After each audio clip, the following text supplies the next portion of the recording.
السلام عليكم ومرحبا بكم، وكنتمنى ان اموركم تكون على احسن الحال والاحوال يا رب العالمين. مرحبا بنيات الجواد ووليدات الجواد، مرحبا بكل ملوك وملوكه وكل مجدوب ومجدوبه. مرحبا في القناه اللي هي قناتكم طبعا. فاليوم احبابي هو قراءه روحانيه قويه تعتبر من القراءات التي تهابها خدام أو يهابها خدام السحرة. قراءة باستخارة الصور أو بالصور القرآنية القوية.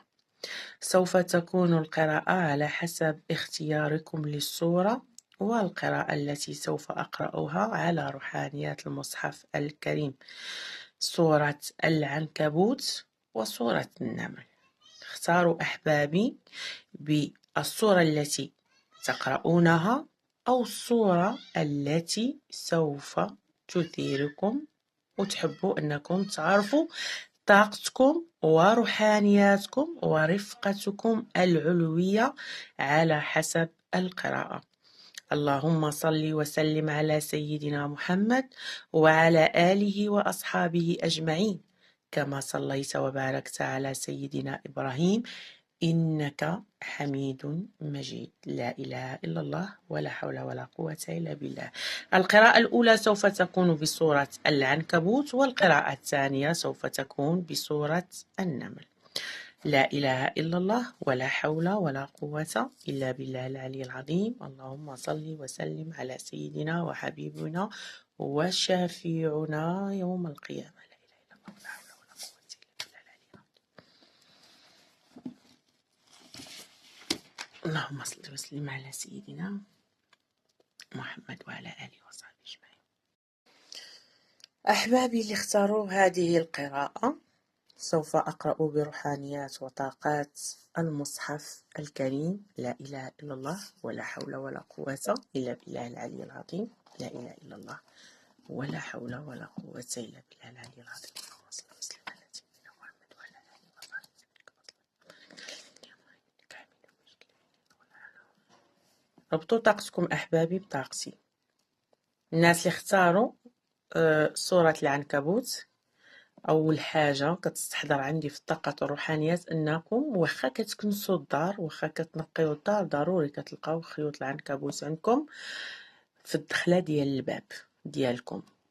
في الدخلة ديال الباب كتلقاو الخيوط العنكبوت، أولا في أحد زوايا المنزل كتلقاو خيوط العنكبوت، والمنزل ديالكم كيعلنكم أو خدام وعمار المنزل كيقولوا لكم بأنه كاين عندكم آذى.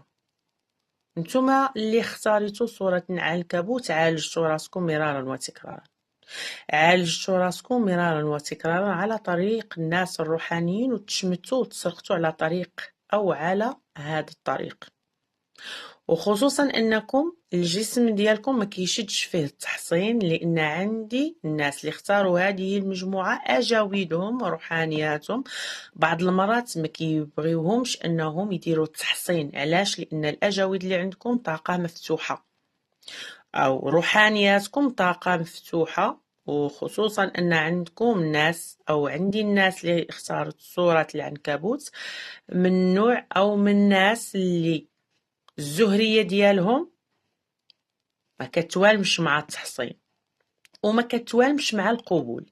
يعني عندكم قبول رباني ديال الله سبحانه وتعالى، وما يحتاج انكم ديروا القبول او تهزوا شي قبول اخر اللي كتعتبر عمل روحاني، وما خصكمش انكم تغلقوا لهالة الجسم بالتحصيل، لان بعض المرات الاجاويد ديالكم كيتربطوا، خصوصا ان عندكم الرفقة العلوية بعض المرات كتقتبس أو بعض المرات كتاخد طاقات الناس الآخرين، ما كتقدروش انكم تخرجوا الطاقة السلبية دام الجسم ديالكم محصن. اللي اختاروا هذه المجموعة ناس كتعتمد عليكم بزاف، الناس ديما معتمدة عليكم، او كاين شي حد في حياتكم او شي حد في العلاقة نتوما معاه كيعتمد عليكم في كل صغيرة وكبيرة، وخصوصا انكم نتوما اللي اختاريتوا هذه المجموعة وروحانيات صورة العنكبوت كيقولوا لي انكم نتوما تعرضتم علاقة مدمرة أو علاقة نصب واحتيال عن طريق علاقة حب.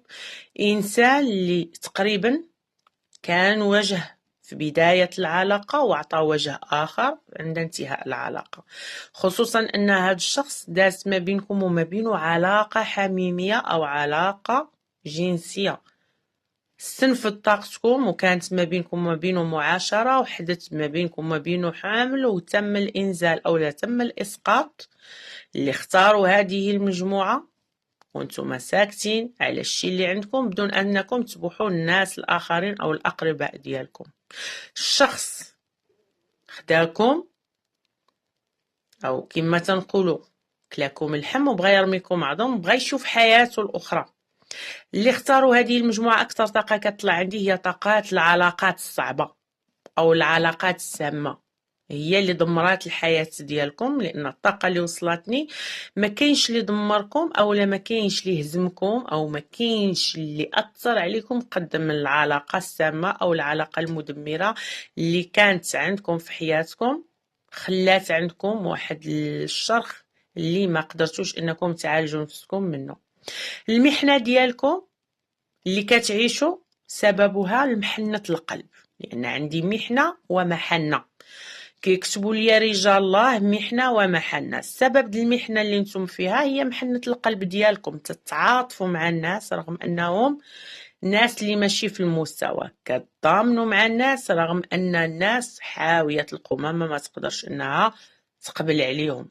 رضيتوا بالهم والهم ما رضى بكم وخلاكم أنكم تدخلوا ناس اللي هي ماشي لصالحكم،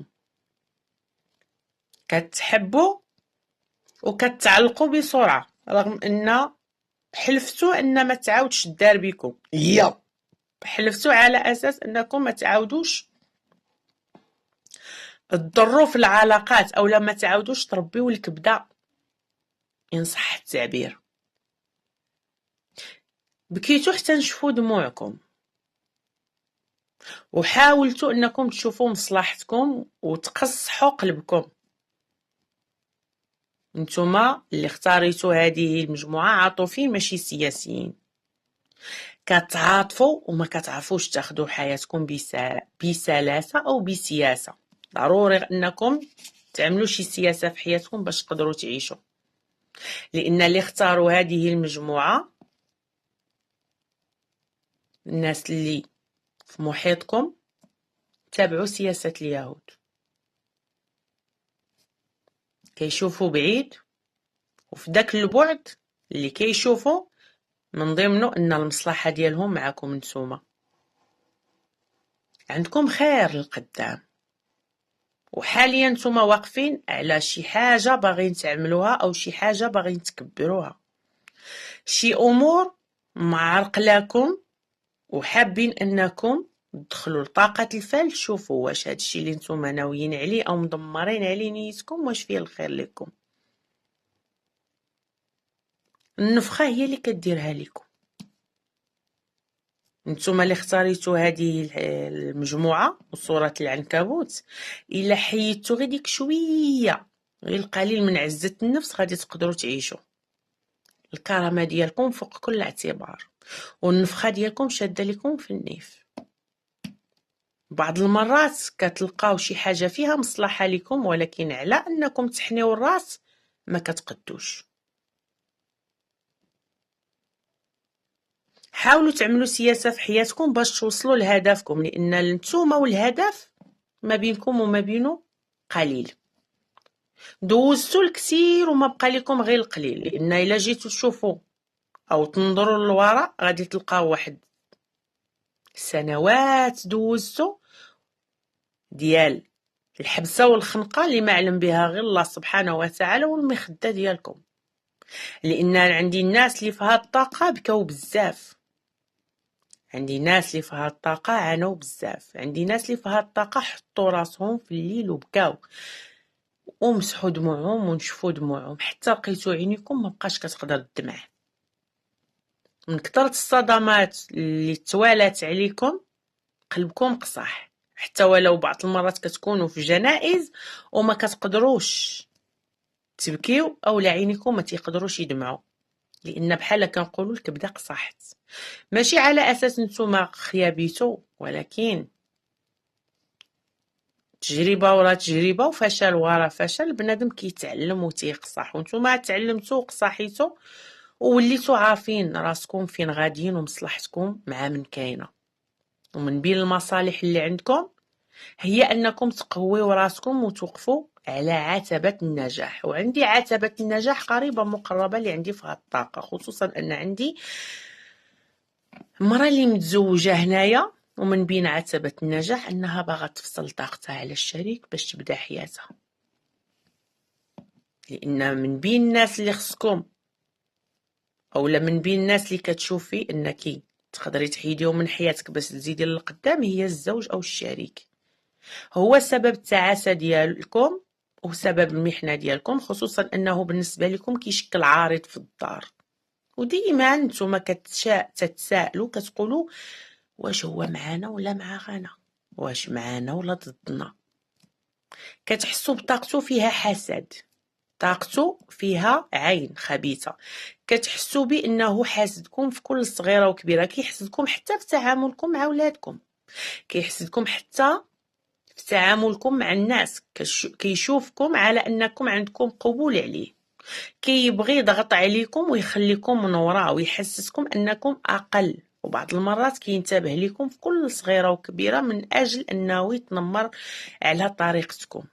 بعد عليكم الناس وبعد عليكم الصحاب والصحابات، بعد عليكم الاصدقاء وبعد عليكم الاقرباء، خلاكم تحسوا انكم وحدانيين واستفرد بكم باش ياكلكم كيبغى. خصوصا طاقة المتزوجين اللي عاطيني شخص كان كيمتهن او الشريك كان كيمتهن مهنة والحين عنده كأنه مقعد او ما خدامش او غتخات، جالس في الدار مراقبكم حاضيكم في كل صغيرة وكبيرة، تابعكم في الشيء اللي كتعملوه. احبابي اللي اختاروا هذه الصورة، صورة العنكبوت، نتوما من النوع اللي تعمل لكم آذى وتعمل لكم أسحار كأنها مدفونة. وهذا السحر حبايبي اللي مدفون كان عندكم في العتبة اللي كنتوا ساكنين فيها قبل، لأن عندي تغيير العتبة المسحورة أو تغيير السكن المسحور. رغم أنكم غيرتوا السكن إلا أن الخدام السحر مازال تابعكم أو لا مازال معكم. عالجتو ماشي ما عالجتوش، لان الجسم اللي عندي حاليا كيعالج علاج داخلي، بمعنى انكم كنتو كتاخدو شي علاج كتشربوه او ماء مرقي كتاخدوه او علاج كديروه نتوما بنفسكم، لان عندي الداخل ديالكم تنظف من الاذى اللي كان في السابق. ولكن من النوع اللي كتعياو اللي اختاروا صورة العنكبوت حتى كتكونوا غادي تداواو وكترجعوا ازيرو، لان كتحبسوا العلاج ديالكم وكتراكم عليكم العيون. لان الناس اللي اختارت هذه الصوره وروحانيات القراءه صوره العنكبوت الزهريه عندكم عاليه، خصوصا بحرف ام. عندكم حرف ام في اليد ديالكم، عندكم رقم 18 في اليد اليمنى، رقم 18 عربي. عندي طاقة الزهرية السليمانية. إلا حطيتو يديكم على القرآن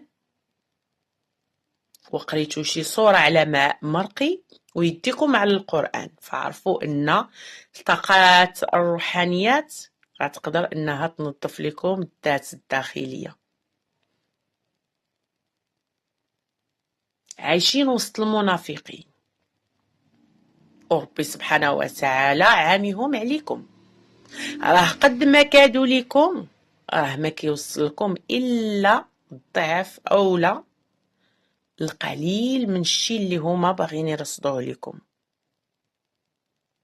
كنتو عايشين مع ناس اللي قاطعين يديهم من يد الرحمن، ناس اللي استنزفوا طاقتكم وسرقوكم، السرقة المعنوية والسرقة المادية. تسرقات حياتكم وتسرقات او تسرق مالكم، المال معوض ولكن الصحة بالنسبة ليا اللي ما تعوضات ليكمش. حسيتوا راسكم ان الصحة اللي كانت والوقفة اللي كانت والجمال اللي كان ما بقاش، كتيأسوا وكتأسفوا على صورتكم اللي كانت قبل. وليتو كتخافوا تشدوا المرآة. اللي اختاروا هذه المجموعة بكثرة التخوف اللي ولا عندهم، اولا بكثرة الفوبيا اللي ولات عندهم في الشكل ديالهم، اللي ولا كيخافوا من شكلهم يشوفوه في المرآة. عندي كتر من الناس في هاد الطاقة حواجبهم بحال تمحاو او تنتفوا. عندي كتر من الناس في هاد الطاقة، وخصوصا النساء. وهي النساء، حاولوا تحيدوا جوانب الشعر من جوانب فمكم منه شويه ديال الشعر. راه باغي ينوض لكم الموستاج وغادي توليو بوعزه. اللي اختاروا صوره العنكبوت النساء، هملتوا راسكم بزاف الدقن ديالكم او في الشوارب ديالكم ولاو كينوض فيهم الزغب، وليتو كتخليوه نتوما كنتو مولفين تعتنيو براسكم. اللي اختاروا صورة العنكبوت كذلك النساء، شفاركم طاروا، عينيكم تسلخوا.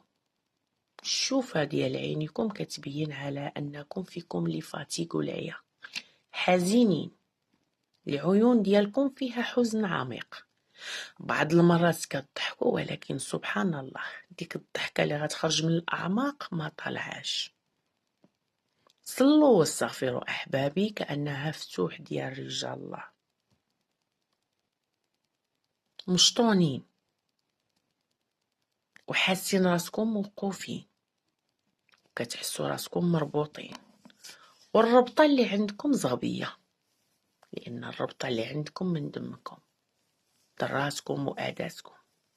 باغيين تحروا من شلا حوايج ومن بينها التعلق من الماضي. باغيين تخطوا أو تخطوا خطوة للقدام، ولكن ما قادرينش تنساو الماضي. الجرح الماضي مازال كيعيق ومازال ما كخلاكمش تعيشوا فراحة.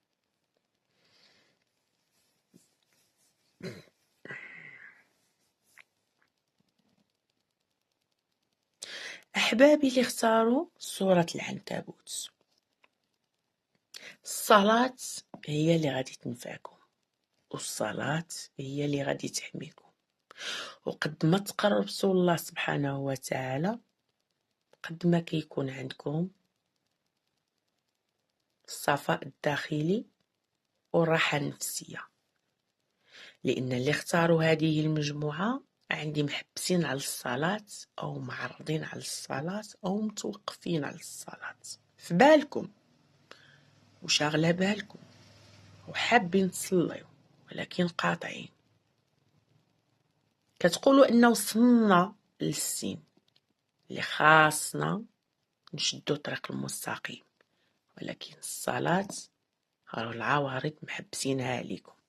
حتى ولو البعض غيقول، وأنا قلت هذه الكلمة، قالوا حنا الحمد لله كنصليو.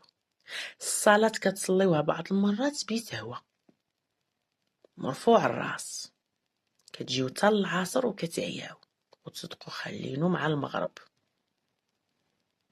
ديما عندكم التساؤل، كتقولوا فوقاش غنرتاحوا من هاد التمارة اللي مكتابة علينا، كأنه قدر وتكتب عليكم. الحياة قضاء وقدر، وربي سبحانه وتعالى إلا عطانا شي حاجة راه هو ناظر وعالم، ما ظالم عباده بتا حاجة. اللي اختاروا هذه المجموعة كيقولوا لي روحانيات القراءة، كنت تعطى لكم المال الكثير ما كنتوش غادي تعيشوا بيه بفراحة. عندكم الناس اللي كتستنزف الطاقة، عندكم الناس اللي اصلا كلات فيكم ومازال ضامنه وباغا تاكل فيكم. لو كان عندكم المال، راه ماشي غير نتوما اللي كنتو غتعيشوا، غتعيش معاكم قبيله وتجيكم قليله. المال ماشي مالكم، وحتى الصحه ماشي صحتكم، لان نتوما من النوع اللي دمرات وهزات الحمل الثقيل على الناس الاخرين. كبرتو وصرفتو، اعطيتو، بديتو، كلمة الخير ما لقيتو. اللي اختاروا هذه المجموعة عندهم مسافة قليلة أو مسافة قصيرة. طريق الصفر غيكون عندكم في خير ليكم، مكان من مكان غادي تغيروه وغيجيكم عليه راحة البال. خصكم غير تغيروا المكان والسكن اللي نتوما فيه، لان البلاصه اللي نتوما فيها محبوسين عليها، الرزق ما كيدخلش ليها وحتى ولا يدخل ليها، فيه الصداع وفيه المشاكل. درهم الا دخلت لكم تنوض لكم السكوندار ديال الصداع. اللي اختاروا هذه المجموعة أو اللي اختاروا هذه القراءة أو هذه المجموعة الأولى سورة العنكبوت، كتخافوا تشدوا الطريق في الليل أو ما كتبغيوش تسافروا في الليل، لأن داخلين عندي العوارض على طريق الدائرة السوداء. كتلبسوا الكحل بزاف، والكحل سبحان الله كيواتيكم وكيجي معاكم. إلا حلينا الدولاب أو الماريو فين تتحطوا الملابس ديالكم عامر غير باللون الكحل، كتشريو غير اللون الكحل، اللوان الاخرين كتنساوهم. اللون الكحل كيجيب عليكم العين، اللون الكحل كيضركم، اللون الكحل كيأثر عليكم. اللي اختاروا هذه الطاقة سورة العنكبوت، خصوصا النساء، بعض المرات كتجي عليكم الفيضة في العادة الشهرية، لأن طالع عندي الحساب ديال الجزارة مخربق، الهنشارة مالين الطواسة مالين الحكام. رغم لنا القراءة استخارة وخص يكون عندي الرفقة العلوية، إلا أن جوادكم حاضرين معاكم مرشوشين بالدم، والدم اللي عندكم هو اللي يرسل لكم هاد الطاقة.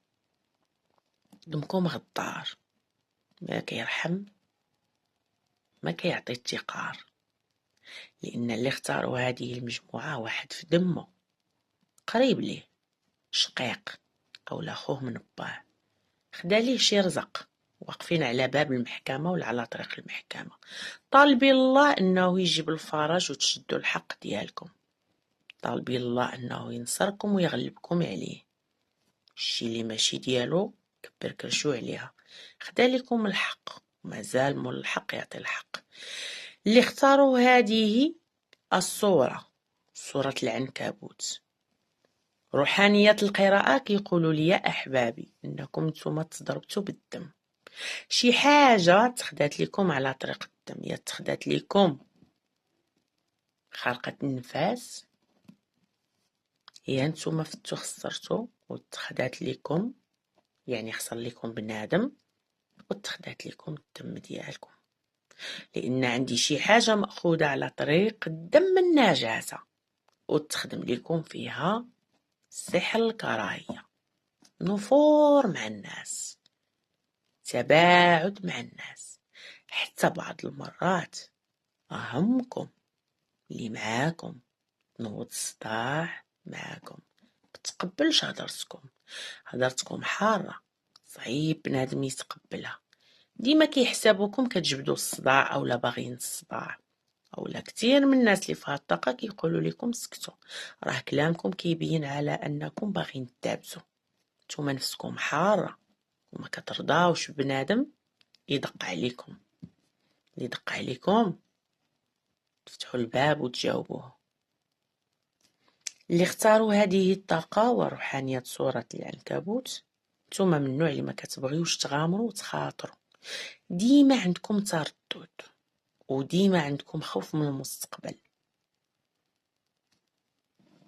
هازين شي كريدي او لا باغيين تهزوا شي كريدي باش تعملوا بيه شي حاجه فيها خير لكم، نقول لكم توكلوا على الله، ماشي انا كان نأيد او لا كنقول لكم سيروا ديروا الربا، ولكن شي حاجه فيها كريدي او نتوما باغيين تاخذوا شي قرض من اجل انكم تبداو شي حاجه فيها خير لكم وغتستافدوا منها وغيقوى الرزق عليكم وغيتكاثر المال عندكم، مال مورا مال في خير لكم، حتى تعقدتوا وتحبسوا نهار يتحل الباب عليكم الخير غيعم عليكم.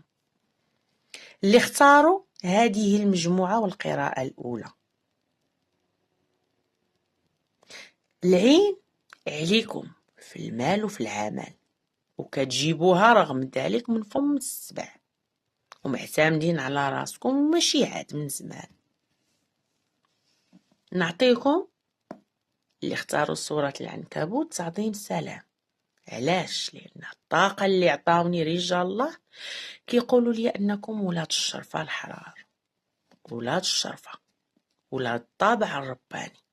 لولا الظروف اللي غرات بكم وخلاتكم تبدلوا وتخرجوا من صباغتكم وتبدلوا الحنحنة اللي في قلبكم وتقصحوا قلبكم وتجاوزوا بزاف د الناس من حياتكم، لانتوما نعتبركم الملائكة، حيت ما كتضروش، ما كتآديوش، ما كتخونوش. راه المحنة اللي دوزتو راه كنتو غادي تكون صعب من هكا، غير نتوما وجهكم كيغلبكم. الشهور الجاية غتستافدوا من شي شخص. 3 شهور المقبلة، من بين هاد 3 شهور اللي جاية شي واحد غيتستافدوا منه، اولا شي واحد غيمد ليكم خير، او غيمد ليكم مال، او غيساعدكم في شي حاجة فيها خير. نتوما من النوع اللي ما بقاش عندكم الكونفيونس في الشخص، او ما بقاتش عندكم الثقة في الناس.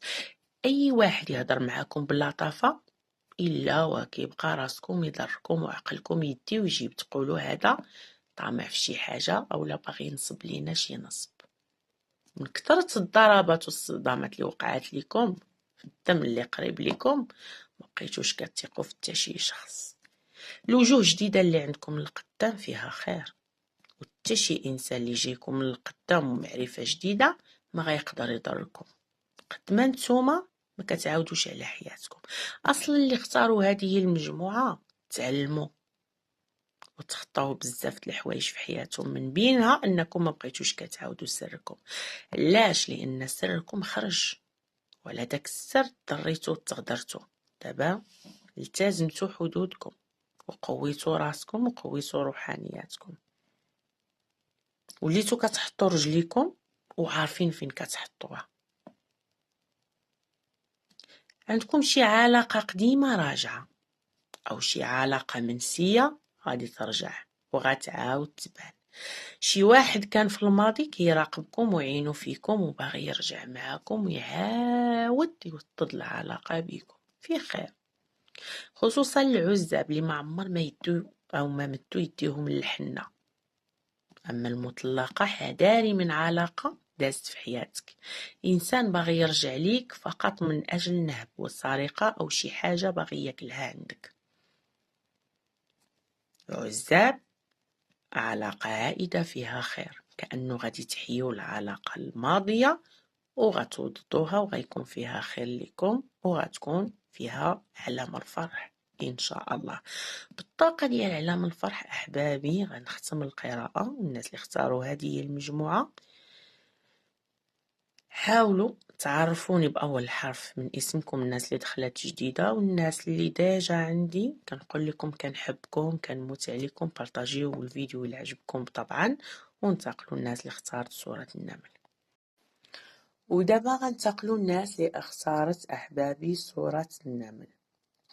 اللهم صل وسلم على سيدنا محمد وعلى آله وأصحابه أجمعين، كما صليت وباركت على سيدنا إبراهيم إنك حميد مجيد. لا إله إلا الله ولا حول ولا قوة إلا بالله العلي العظيم. كثروا من الاستغفار أحبابي، كثرة الاستغفار تصنع المعجزات وتغير الأقدار. والناس اللي اختارت سورة النمل، لا إله إلا الله. ربطوا طاقتكم أحبابي بطاقتي، حاولوا تواصلوا معي روحانيا. سورة النمل وخدام سورة النمل أحبابي كيقولوا لكم أنكم بقاو تقراو سورة الضحى، وحاولوا أنكم دائما تنعسوا على طهارة ووضوء، وتبقاو تقراو كذلك دبر كل صلاة 7 المرات ديال آية الكرسي. ودائما حاولوا أنكم تنعسوا على وضوء وطهارة. كتير من الناس في هالطاقة، وكتير من الناس اللي اختارت صورة النمل طالع عندي وبقوة المس العاشق. المس العاشق كيأذيكم، كيتخلوى بكم، كيضركم، كينفث عليكم، كيكحل لكم البشرة ديال الوجه ديالكم.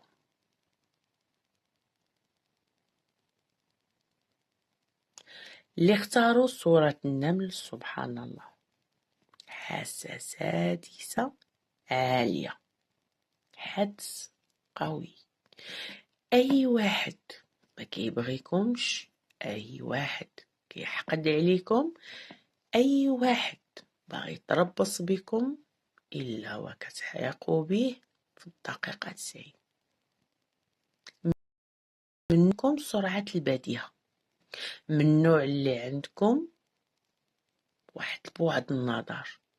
بنادم قدامكم بعد النظر كيشوف ما وراء الخفيات.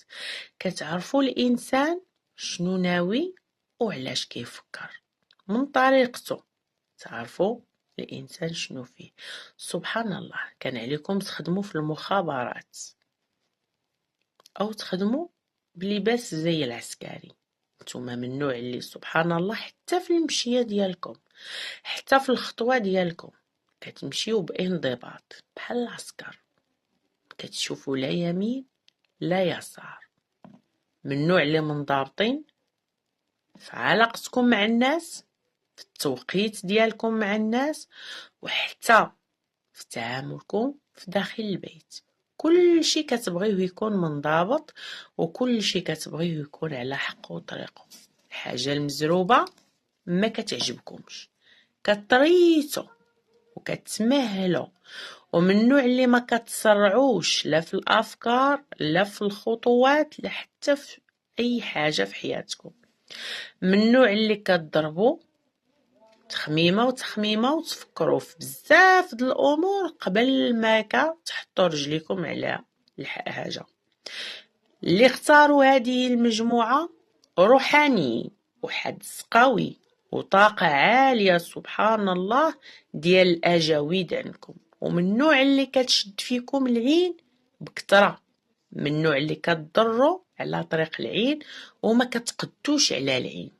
اللي اختاروا هذه المجموعة صورة النمل، العين كتضركم والعين كتأذيكم والعين كتأثر عليكم بزاف، ما كتقدوش على العين، وخصوصا انكم من صغركم وانتم عندكم واحد الطاقة ديال التمييز. الطاقة ديال التمييز ما بينكم وما بين خوتكم، كنتو المفضلين عند والديكم او كنتو نتوما النوع او الناس اللي دائما كتفضلكم.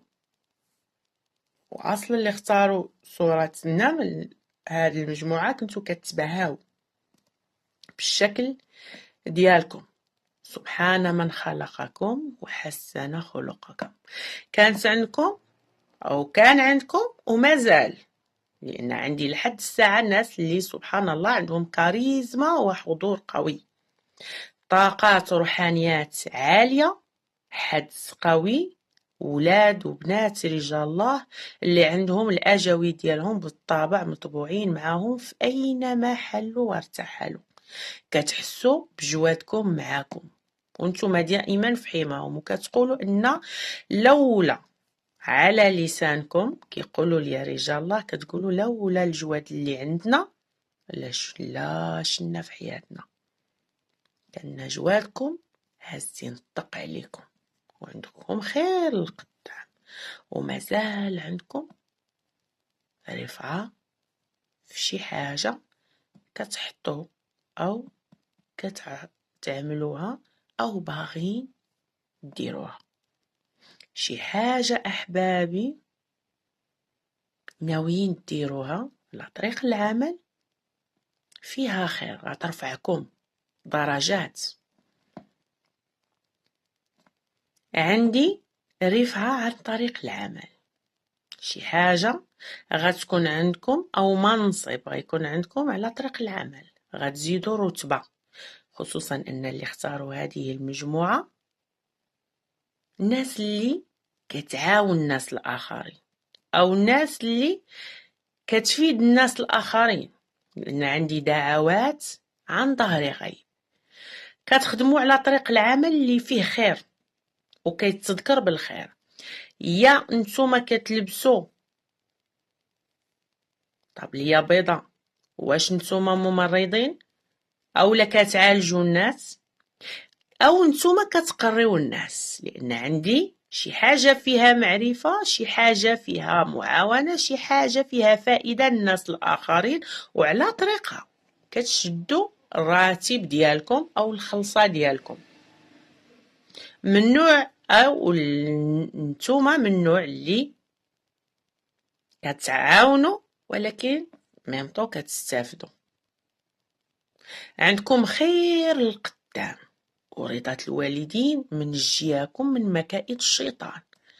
تعمل لكم مكيدة اللي كنتو لولا الله اللي ستركم ورضا الوالدين وقفات معاكم كنتو غتكونوا على كل لسان، وكان الصغير والكبير يدي خباركم ويعرف شنو اللي عندكم، لان شي حاجه كانت غتكون عندكم فيها تشويه السمعه راه ربي اللي ستركم منها. اللي اختاروا صورة النمل تعرضوا لحادثة سير، أو شي واحد من دمكم تعرض لحادثة سير وكأنه خلت عليه إعاقة أو خلت عنده عجز بدني، مبقاش قادر أو ما عندوش القدرة والمقدرة على أنه يعمل ويخدم. هازين همه، هازين مسؤولية على عاتقكم. أحبابي اللي اختاروا هذه المجموعة، المتزوجين المقبلين على الانفصال أو كتفكروا في الانفصال، لأن كاين عندي واحد الراجل هنا اللي يستاهل أنكم تفارقوا معه. إنسان اللي هو انتهازي نرجسي متعدد العلاقات، عامل بحال مصاص الدماء، باغي يسلبكم، باغي يضركم، باغي يأذيكم. كان بحال الفريخ نهار اللي بدا معكم العلاقة، بحال شي فريخ محتاج أنه يربي الجنحان. نهار بى الريش وتعلم يطير بغى يخرج من قفص العلاقة الزوجية. هاد الإنسان كنتو معاه صحة سلام وعطيتو وعاونتو وساعدتو، ما كنتوش كتبينوا العيوب ديالو، بالعكس كنتو كتستروها وتغطيو عليها. حتى مع الحباب كنتو دائما كتكبروا به وتحطوه في المنزلة الرفيعة باش ديما حتى حبابكم يقدروه. عطيتو التقدير اللي ما يستاهلوش. ولكن هاد الإنسان كما قلت لكم بحال الفريخ دار الجنحان، تعلم يطير، بغى يتحرر، عاد بغى يعيش المراهقة المتأخرة، عاد ولا كيشوف هنا ولهيه. وهاد الإنسان تعمل أو عمل علاقة مع شي واحد من دمكم، لأن نتوما عندكم خيانة على طريق الدم. اللي اختاروا صورة النمل خيانة على طريق الدم.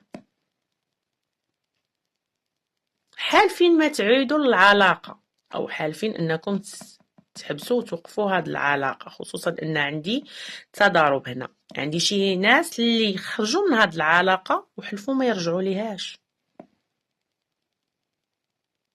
وكاينين اللي واقفين على طريق الطلاق، رغم أن كاين شي واحد هنا طالب وراغب أنكم تعيدوا الفكرة وتحاولوا أنكم تهبطوا وتبقاو مع هاد الشخص، ولكن نتوما العلاقة عندكم فاشلة.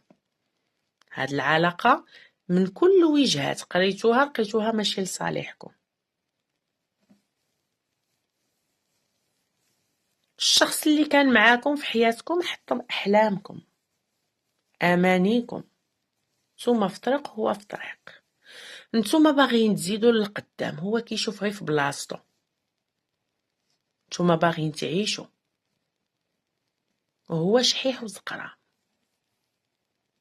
ياخد ما يعطي. نتوما ناس اللي سبحان الله جيدين وموجودين، ولاد الخير، ولاد الجود، ولاد الكرم. هو بحال لا عاش في الفقر والزلطة. احنا فقراء تحت الله سبحانه وتعالى، ولكن هذا دازوا الفقر وعقل عليه. ولو ان ربي عطاه مازال يدو مجموعة حتى القفاه. اللي اختاروا هذه المجموعة وقف عليكم زيارة الأولياء الله الصالحين. طاقة تنظيف من النوع اللي كيوقفوا عليكم الزيارات وما كتزوروش، من النوع اللي في هاد الطاقة كيوقفوا عليكم الصوابات وما كتعملوهاش، من النوع اللي في هاد الطاقة ربي سبحانه وتعالى كيعطيكم إشارات في الأحلام وما كتعرفوهاش وما كتعملوش بها. حلم كانت تعطى لكم في المنام وشتوه بالوضوح أو بالوضوح والبيان. شي حاجة كانت فيها إشارة أنكم تبعدوا على شي طريق، ورغم ذلك ما خديتوش الحيطة والحذر، طحتوا في الفشل. اللي اختاروا هذه المجموعة نتوما كتقراو الناس، كتقراو أفكارهم، كتقراو عيونهم. بارعين اللي اختاروا هذه المجموعة سبحان الله في التخاطر. إلا رسلتو شي طاقة تخاطر لشي إنسان أو فكرتو فيه سير بلاص يتصل بكم أو يرسل لكم رسالة. حاليا كتعيشوا علاقة البلوك. اللي اختاروا صورة النمل كتعيشوا علاقة البلوك. شي إنسان مبلوكيكم أو شي إنسان بعد عليكم بدون ما يشرح لكم شنو درتو أو بدون ما يعطيكم مبرر ديال الابتعاد، أو عمل لكم بلوك على المواقع الاجتماعية. لأن عندي علاقة فيها بلوك، عندكم حب وشغف لهذا الإنسان وباغين تعرفوا علاش مشى وعلاش ناوي، واش ناوي يرجع أو لا مشى بصفة نهائية ما فيش الخير وما يصلح لكمش، وانتوما نية وحدة، وعلى ديك النية ربي كيبعد عليكم الناس المشرارين. اللي تيبعد عليكم من حياتكم بوسو يديكم كما تيقولوا المصريين حبايبي وش وظهر. علاش؟ لان ما كيبعد عليكم غير اللي ما فيهش الخير. راه جوادكم كينقيو الرحبه ديالكم وكينقيو الخشبه ديالكم. راه لولا السحر اللي تيكون بخدام السحر قوي راه ما يقدرش شي حاجه تضركم، ورغم ذلك السحر راه ما وصلكمش بالطاقه اللي الناس رسلوا لكم والناس اللي قاطعين يديهم من يد الرحمن.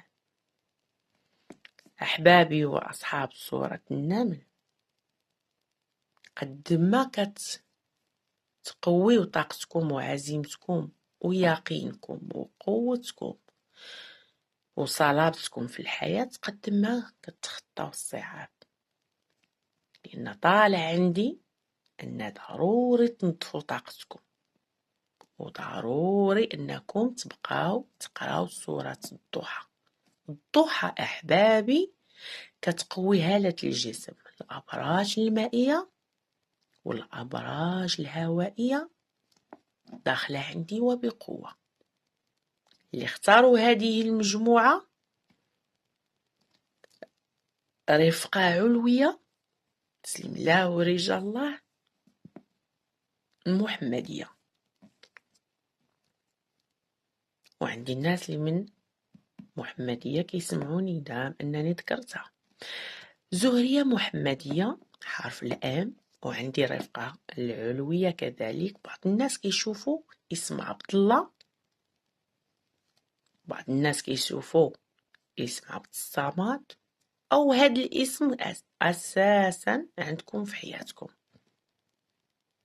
لأن عندي رفقة علوية وعندي ناس اللي صورة الضحى كتنقي لهم هالة الجسم ديالهم وكتقوى. تفكيركم صعيب وعشتوا فروقات، وفارقتوا ناس في حياتكم وعشتوا فروقات ما بين الحياة والموت. كاين اللي فرقاتكم معاهم هي الحياة، شدوا مكان وانتوما في مكان، وكاين اللي فرقاتكم معاهم الموت، خلى ليكم حرقة في قلبكم ما نسيتوهمش. نهار مشات الفرحة معاهم. أحبابي اللي اختاروا هذه المجموعة، عندكم طاقة مناسبة سعيدة غادي تعيشوها على قريب. مناسبة سعيدة غتعود لكم بالخير. شكون هذه اللي فيها الطاقة؟ عندها علاقة مع مقلوب اللهجة أو مقلوب اللبسة، إنسان أجنبي أو إنسان كيلبس الزي العسكري، ناويين معاه علاقة وتالف بكم الرأي، خصوصا أن هذا الإنسان عنده أو كانت عنده علاقة سابقة ديفورسي، منفاصل على ديك العلاقة أو ناوي ينفصل، واقف حتى هو على شي مشاكل، راسو ما باينش من ساسو، كثرت المشاكل عنده حتى خلاكم نتوما أساسا داخلين معاه في هاد العرقلات، باغيين راس الخيط، وكتقولوا واش هاد الإنسان باغينا ولا غير كيضحك علينا. في خير، كأنه هو المنفذ الأخير اللي غيشدكم ويجركم لطريق الحرية وطريق الخير. كديروا النية بزاف، ما ديروش النية، لأن عندكم قلالين النية في حياتكم بزاف، اللي كيعاودوا لكم شي ويخليو شي، كيجروا لكم النسال. بعض المرات كتوليو بحال كتاب مفتوح اللي عندكم تعاودوه، ولو أنه كيجيب لكم الضر ما على بالكمش، كتعاودوا كتثقوا في الناس، رغم أن ماشي أول مرة دارت بكم، دارت وعاودات دارت، وخاصكم العصا، لأن من النوع اللي رغم أن دارت بكم باقين ما حشمتوش، باقين كتثقوا في الوجوه اللي كتلبس القناع. حاولوا تعتنوا بصحتكم، لأن كنشوفكم بحال مدقدقين ومهدودين واكلين العصا، مسخسخين، ناقصين في الوزن أو ناقصين في الذات ديالكم. كديروا ريجيم اولا كديروا حميه، لان عندي الناس اللي فيها الطاقه بحال نقصات من الوزن ديالها، نقصتو شي كيلوات، ضعافتو ونحفتو، الوجه ديالكم كيولي مصفار، البشره ديالكم كتخطف. حاولوا اللي اختاروا هذه المجموعه تبقى تعوموا بالنفقه، لان كيطلع ليا الحساب ديال امي معيشه، ولاد امي معيشه بالطبع، طابعاكم مطبوعين ماشي مطبوعين. الكلمه الا قلتوها سبحان الله بحال قالها العالم الاخر، بحال كتشوفوا العالم الاخر، كتنطقوا كتهزوا الفعل. واللي اختاروا سورة النمل، رغم أن القراءة استخارة روحانية قوية بطاقات وروحانيات القرآن الكريم والمصحف الكريم، إلا أن هاد الناس اللي اختاروا هذه المجموعة تعطات لكم حساب الكارطة، تعطى لكم حساب الحساب أو ضريب الفعل، أو لنتوما مولوعين بقراءة الفعل، كتموتوا على علم المستقبل، عينيكم عسلين، عينيكم جذابين، مغناطيس، كتسلبوا من أول نظرة، اللي شافكم يحبكم يبغيكم يتقرب منكم، هو يشدكم يبدا يشحط فيكم، تبانوا ليه ساهلين لكن نتوما مطورين. برافو عليكم، كتعرفوا تشطحوا بنادم كيف بغيتو، الا حبيتو عاد كتعطيوه او كتسلموا ليه القياده، من غير داك الشيء راكم نتوما اللي تسوقوا، مازال تسوقوا ناس في حياتكم ومازال تكونوا قياديين. اللي اختاروا هذه المجموعه دائما خص بنادم يتسير ويمشي على طريقكم، الا مشى عكسكم هو من طريق ونتوما من طريق. حاولوا تفوسخوا راسكم، لان كيطلعوا عندكم العوارض، وخصوصا عارض كيطلع ليا عارض في هيئه انسان، واش هو شي واحد معاكم في الدار مراقبكم حاطيكم نغص عليكم الحياة، أو لا نتوما معكم شي عارض غادي معكم جاي، لأن كنشوفكم بحال محجوبين على أنظار الناس. رغم أن الطاقة القوية اللي عندي في صورة النمل أن الناس اللي عندهم كاريزما وحضور، ولكن بعض المرات بحال كتلبسوا عباية سوداء، كيف غاديين كيف جايين لا ترون بالعين المجردة، كأنكم ما كتشافوش، خفاش وغادي في الطريق. بعض المرات كتقولوا ما البنادم كيبعد منا او كيمشي منا، كتكونوا غاديين فشي محل كتلقاو بنادم كيشوفكم ويبعد بحال كتخلعوا. العارض بعض المرات كيطلع في البشرة ديال الوجه ديالكم. انفراج من بعد انعراج. عشتوا منعرجات وعشتوا فراجات في حياتكم غادا وكتلوى، ولكن الطريق اللي جايه سبحان الله طريق مستطيله، طريق مسرحه، مازال غادي تحصدوا الشي اللي زرعته. الصبر اللي صبرتو قد ما صبرتو قد ما غتوصلوا، وكاينين عندي الناس اللي وصلوا. كانت عندكم شي خصومة وفراق، ولكن تدارك بعض الأمور في حياتكم غادي تخرجكم من واحد السبات كان عندكم لمدة. اللي اختاروا هذه المجموعة من النوع الروحاني القوي،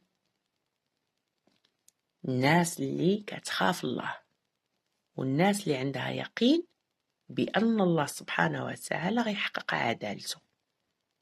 إنسان كان عندكم معاه خصومة ونزاع، واقفين معاه على طريق ورد أو على طريق مال، كتسناو عدالة الأرض تحقق معاكم وتكون لصالحكم. وفعلا كاين عندي حاجة فيها خير لكم، ربي سبحانه وتعالى غيهابكم هبة كأنها هبة ملكية، مال غتشدوه غيقلب لكم الحياة رأسا على عقب. نتوما من النوع اللي كتخدموا بعقل كتافكم وما كتعياوش، كطلبوا الله انه يعطيكم القوة، لان ما عندكمش اللي غياخد طريق بدالكم او لا غيسلم المسؤولية في بلاصتكم. من النوع اللي الا ما كنتوش نتوما كل شيء غيمشي خلا، وعندكم الخير لقدام، ومازال غادي تجلسوا على كرسي الرفعة، غتوليو تآمروا وتناهيو، غتوليو تحكموا وتآمروا وتجلسوا وانتوما مرتاحين. اختاروا هذه المجموعة وصورة النمل، الضحى، آية الكرسي متلازمة معكم، النوم على وضوء. أحبابي طردوا المس العاشق، خرجوا من الطاقة ديالكم العارض باش يحيد اللي معارضكم في حياتكم. إلا عجبكم الفيديو ديروا لايك، خليو تعليق جميل، كجمال رقيكم، أحبكم في الله.